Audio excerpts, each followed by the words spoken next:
हे मृकंड महर्षि,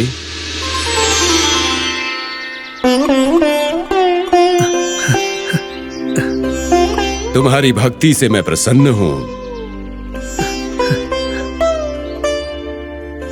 तुम्हारी निष्ठा बहुत ही कठिन है। तुमने मुझ पर विश्वास रखा, इसलिए तुम्हारा संकल्प पूर्ण हुआ। तुम्हें जो चाहिए मांग सकते हो। दया सिंधु दीन बंधु परम पावन परमेश्वर, पुत्र संतान पाने के लिए मैंने और मेरी पत्नी ने कितने व्रत और पूजन किए, ये तो आपको ज्ञात ही है परमेश्वर। हे परमेश्वर, हम पर कृपा करके पुत्र संतान प्राप्ति का वरदान दे तथा हमें नरक में जाने से बचाएं प्रभु। तुम्हारी तपस्या से मैं बहुत प्रसन्न हूं। तुम्हारी इच्छा के अनुसार तुम्हें पुत्र संतान की प्राप्ति होगी, किंतु स्वामी, तुम्हें वरदान में संतान प्राप्ति अवश्य होगी, परंतु साधारण मनुष्य हो या महामुनि, वरदान तो योग्यता के अनुसार ही दिया जाता है। अगर तुमने मेरी कठिन शर्तों का पालन किया तो तुम्हारी इच्छा अनुसार तुम्हें वरदान अवश्य मिलेगा। हे देव, एक और वरदान देकर दूसरी ओर नियम रख रहे हैं, ये कैसा न्याय है? हम पर कृपा करें स्वामी। विधि लिखित को कोई बदल नहीं सकता। जो होना है वो होकर ही रहेगा। आपकी आज्ञा सिरोधार्य है प्रभु। शुभम। मृकंड, मेरे शब्दों को श्रद्धा और ध्यान से सुनो, तदनंतर उचित निर्णय लो।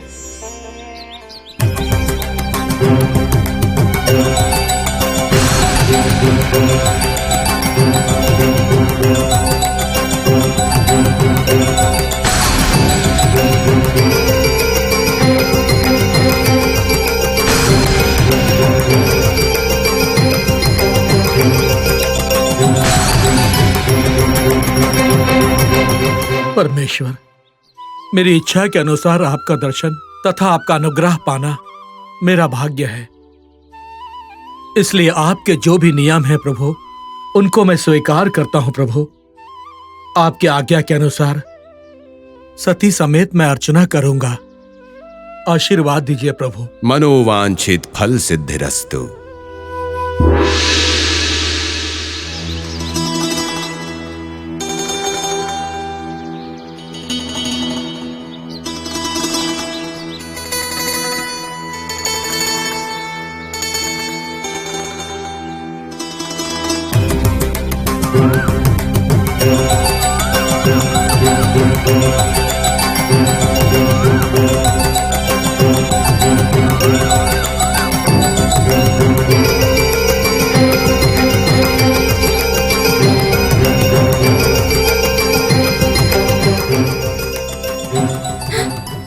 स्वामी, आपको ईश्वर के दर्शन हुए क्या? उस परमेश्वर के अनुग्रह का भाग्य मिला क्या स्वामी? देवी, परमेश्वर बहुत दयालु है, भोले शंकर है। हमारे स्वामी हमारी इच्छा अवश्य पूर्ण करेंगे देवी। सब कुछ भोले शंकर की कृपा है। भूतनाथ ने कौन सी आज्ञा दी है स्वामी? विधाता के मन के संकल्प के बारे में उस विश्वनाथ ने मुझे बताया है। हम दोनों ने पूर्ण निष्ठा के साथ संपूर्ण कार्तिक मास महेश्वर की पूजा अर्चना की है, इसलिए हमें उनका अनुग्रह मिला है तथा पुत्र प्राप्ति का वरदान मिला है। उस परमेश्वर के वरदान को पाना यह हमारा प्रथम विकल्प है। अन्यथा आरोग्य, सकल विद्या प्राप्त करने वाला तथा सर्वगुण संपन्न अल्प आयु वाला बालक प्राप्त होगा। यह दूसरा विकल्प है। इन दोनों में से हमें एक विकल्प चुनना है।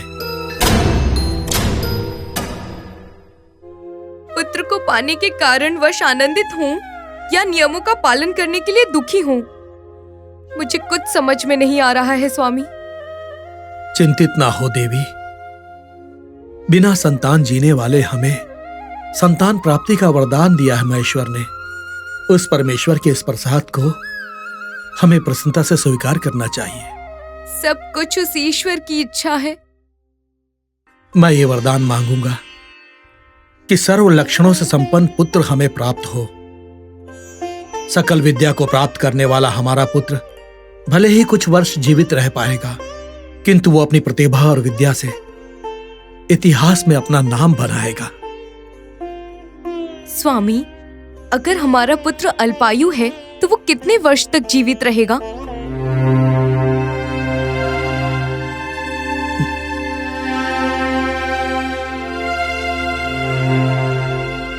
केवल 16 वर्ष ही जिएगा।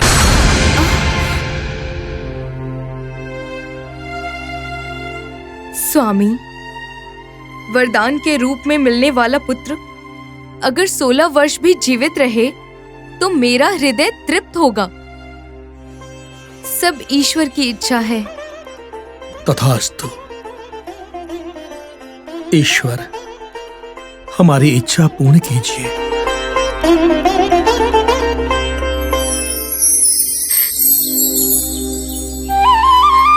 इस प्रकार तुम्हारे भविष्य के बारे में बिना सोचे हमने वो वरदान स्वीकार किया था,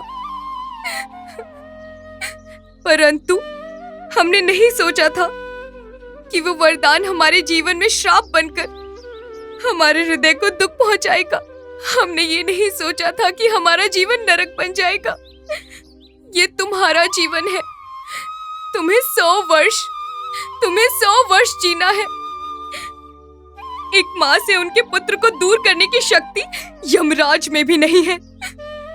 आप ऐसी कैसे बातें कर रही है माता? मृकंड महर्षि की पत्नी हो आप? आपको जन्म और मृत्यु के बारे में पता नहीं है क्या? मेरा जन्म शिव के वरदान के कारण से ही हुआ है। उनके नियमों के अनुसार ही मेरी मृत्यु होगी माता। ये होने से कौन रोक सकता है? तुम्हें केवल 16 वर्ष की आयु देने वाले तुम्हारे माता पिता को क्षमा करो पुत्र। तुम्हारा पालन पोषण करने से पहले ही तुम्हारे जीवन के अंत का निर्णय शिव ने लिया है। इसका कारण होने के लिए हमें क्षमा करो। माता, मैं उस परमेश्वर से जाके ही पूछूंगा। मार्कंडे,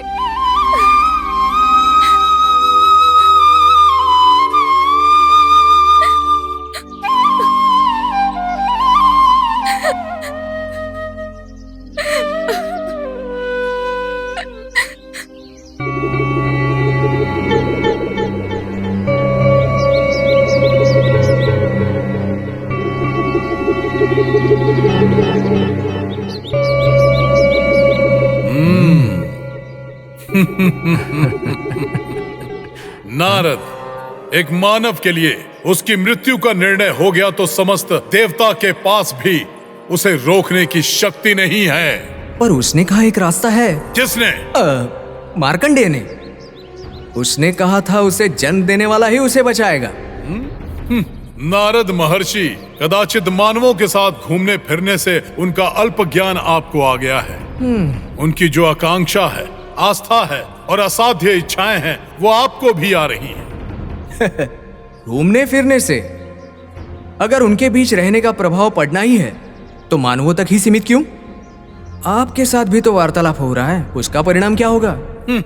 इन सब बातों से क्या लाभ? मृत्यु के आने के समय सब लोग परमेश्वर से प्रार्थना करते हैं। अगर ऐसे प्रार्थना करने वाले सभी को बचाने लगे तो उस परमेश्वर को समस्त जीवों को अमर बनाना पड़ेगा।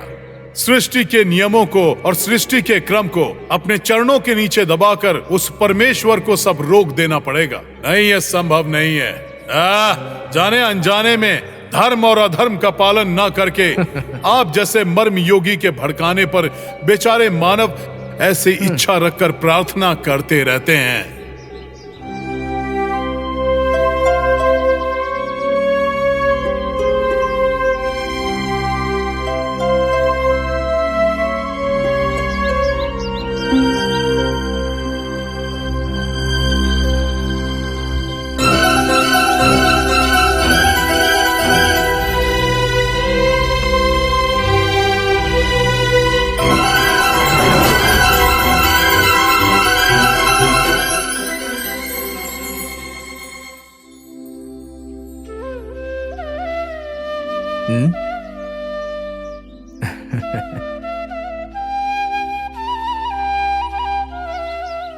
मार्कंडेय, कहाँ जा रहे हो पुत्र?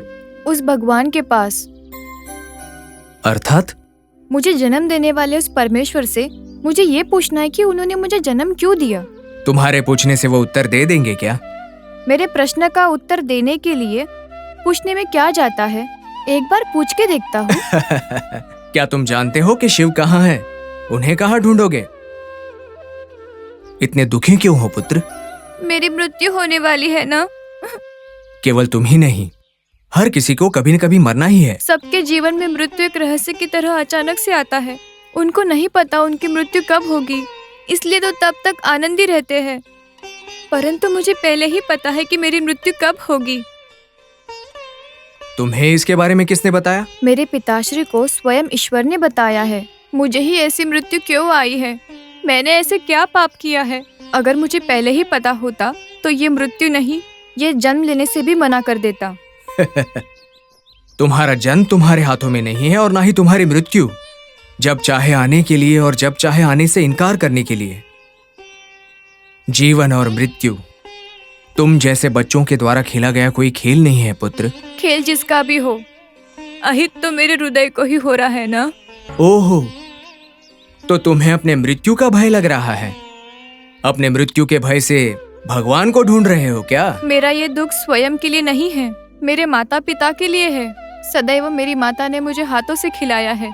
मन में एक छोटी इच्छा रखकर अनेक सपने देखे हैं मेरे माता ने। मेरे पिताश्री ने मुझे सारे शास्त्रों के बारे में बताया है, परंतु मृत्यु के बारे में नहीं बताया। तभी मुझे कुछ समझ में नहीं आ रहा था। मैंने उनसे प्रश्न किया कि मुझे मना क्यों कर रहे हैं। मेरे अज्ञान के कारण से उन्होंने मुझे नहीं बताया। जो हुआ उसके बारे में सोचकर दुखी हो जाओगे तो अपना भविष्य ही नहीं, अपने वर्तमान को भी खो दोगे। खो दूंगा मैं। ये प्रेम और आपुल्की, ये स्नेह और बंधुत्व, वृक्ष और पौधे, हवा और पानी, ये सब खोने से मैं भयभीत नहीं होता हूँ। वो सब कहीं नहीं जाएंगे, वो सब जहाँ है वही रहेंगे। पर मैं नहीं रहूंगा, आप यही कहना चाहते हैं ना? पुत्र मार्कंडे, कहाँ हो पुत्र? शीघ्र आओ, मैंने तुम्हारे लिए अल्पाहार बनाया है। शीघ्र आओ पुत्र, शीघ्र आओ। सुना क्या? आपने सुना क्या? वो मेरी माता है। पता नहीं कैसे मुझे भूख लगने से पहले उन्हें पता चल जाता है। मुझे पेट भर के भोजन खिला देती है। मुझे आसमान में तारे दिखाते हुए अपने गोद में सुला देती है। मुझे पता नहीं आसमान कितना बड़ा है, परंतु मेरी माता का हृदय उससे भी बड़ा है। क्या आप जानते हो माता के हृदय के बारे में? केवल आकाश ही नहीं, जगत में सबसे विशाल है माता का हृदय। क्या तुम एक बात जानते हो? मेरी माता होती तो अच्छा होता, माता की गोदी में खेल सकूं तो अच्छा होता। यही सोचकर साक्षात हम सभी को बनाने वाले ब्रह्मदेव भी अपने पुत्र से यही बात कहकर दुखी होते हैं। मैं अपनी माता को हर दिन कहता हूँ, मुझे हर दिन सुलाने के समय लोरी सुनाती हो ना, मुझे आनंद से सुलाती हो ना, तो मेरे मृत्यु के समाचार को सुनकर दुखी क्यों होती हो? ये मृत्यु नहीं है, ये भी एक गहरी निद्रा समझो। ऐसा कहकर मैंने उन्हें ये समझाने का बहुत प्रयास किया। मुझे हंसते हुए दूर करने के लिए उनसे रोते हुए विनती की है मैंने। भोली है मेरी माता, मेरी बात मानने के लिए तैयार ही नहीं है। तुम्हारी मृत्यु नहीं होगी ये कहकर मुझे अपने गले लगा लेती है। क्या वो भोली माँ ये नहीं जानती कि जन्म और मृत्यु का निर्णय मेरे हाथ में या उनके हाथ में नहीं है? भले तुम्हारी मृत्यु को रोकना तुम्हारे हाथ में नहीं, किंतु तुम्हारे जन्म की वजह बनकर तुम्हें मृत्यु देने वाले को प्रसन्न करना तुम्हारे ही हाथों में है पुत्र। मन से सोचोगे तो रास्ता मिल जाएगा। त्रिलोक संचारी नारद की सलाह मांगने के लिए तुम अपने पिताश्री से कहो, तुम्हारा भला ही होगा। प्रणाम मुनिवर।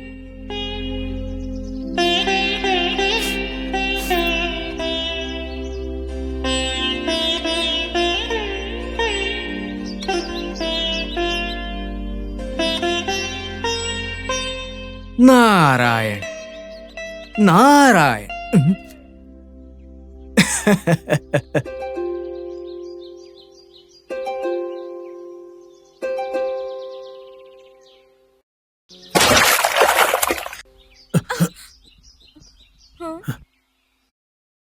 तनी संभल कर चलिए देवी।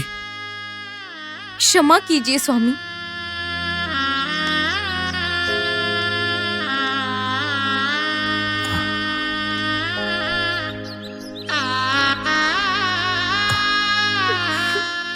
आपकी व्यथा को मैं समझ सकता हूं, किंतु यदि हम देव निर्णय का विरोध की इच्छा करेंगे तो हमें निराशा ही मिलेगी, हमारी इच्छा पूर्ण नहीं होगी। स्वामी, मातृत्व पाने की इच्छा रखना अपराध है क्या? अपने पुत्र की सफलता को देखकर प्रसन्न होना अपराध है क्या? कोई ये नहीं कहेगा कि पुत्र की भलाई चाहने वाली माता अनुचित है, किंतु ऋणान बंध रूपेण पशुपति सुदालय, इसका अर्थ है कि कृपा के अनुसार ही ये दुनिया आगे बढ़ती है। हमारे पुत्र से हमारा बंधन तब तक है जब तक कृपा है। 9 महीने अपनी कोख में पालकर बड़ा करने के बाद हमारे पुत्र को हम कैसे दूर कर सकते हैं? उसकी स्थिति को देखकर हम उससे कैसे दूर रह सकते हैं स्वामी? उसको ऐसी स्थिति में केवल देखते ही रहेंगे स्वामी। इसके लिए कौन से वेद का पाठ करना होगा बताइए ना स्वामी, मैं अवश्य उसका पालन करूंगी, तभी मेरे हृदय को शांति मिलेगी स्वामी।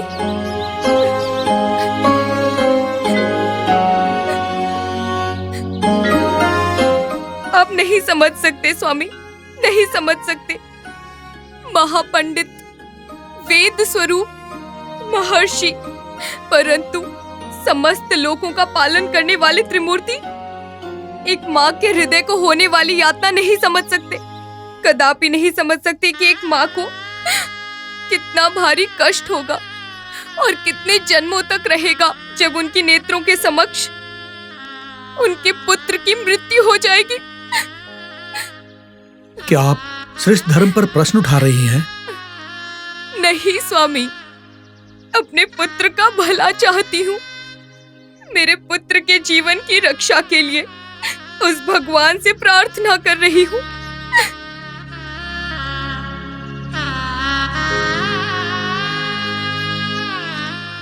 महर्षि, हमारे पुत्र की रक्षा के लिए कोई उपाय नहीं है क्या? स्वामी, हम अब तक ये सोचकर प्रसन्न थे कि अपने भाग्य के कारण ही हमने परमेश्वर से संतान का वरदान पाया, परंतु जैसे जैसे हमारे पुत्र की मृत्यु का समय आ रहा है, हमें समझ में आ रहा है कि वरदान नहीं था। ये हमारे लिए अत्यंत दुविधा की बात है। हमारे पुत्र की मृत्यु को देखकर हम जीवित नहीं रह सकते स्वामी। स्वामी, मेरे माता पिता के द्वारा मिले इस शरीर पर मेरा कोई अधिकार नहीं है, परंतु मेरे लिए मेरे माता पिता को इतना दुखी देखना ये मेरे मृत्यु से भी ज्यादा दुखदाई है।